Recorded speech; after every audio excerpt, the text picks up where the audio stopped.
Hello friends, welcome to Mechanical Engineering online classes.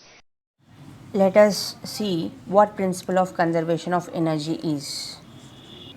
But to understand this, we should first know what conservative and non-conservative forces are. If the work of a force in moving a particle between two positions is independent of the path followed by that particle, and which can be expressed as the change in its potential energy, such forces are called as conservative forces. Examples of conservative forces are weight force, that is the gravity force, spring force, elastic force. These are the conservative forces. So, if work done by a force is independent of the path followed by the particle, then that force is called conservative force.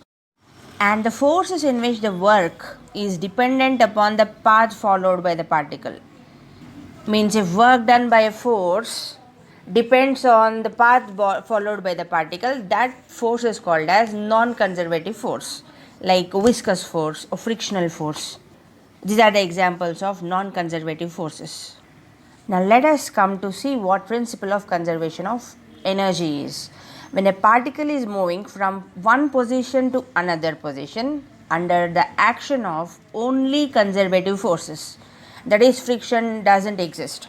Friction or the viscous force, these doesn't exist. Then by energy conservation principle, we say that the total energy is remaining constant. So total energy is nothing but sum of kinetic energy, potential energy and strain energy of the spring, in case spring is also there in the system. Where kinetic energy of a particle is nothing but the energy possessed by a particle by virtue of its motion, denoted as Ek or Ke, which is given as half into mass into square of velocity of that particle. Units are Newton meter or joule. And potential energy of a particle is the energy that is possessed by it by virtue of its position.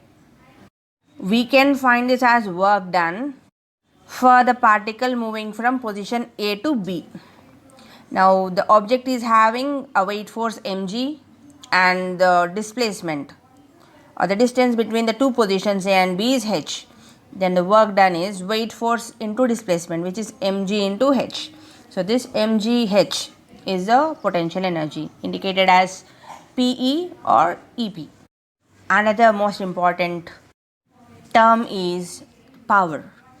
Power is defined as the rate of doing work. So work by time is power. Work is nothing but the force into displacement. Fd by t is nothing but d by t is displacement by time is velocity. So force into velocity, that is joule per second or watt, is what power is.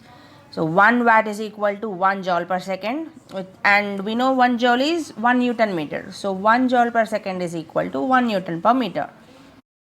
And 1 metric horsepower HP is equal to 735.5 watts.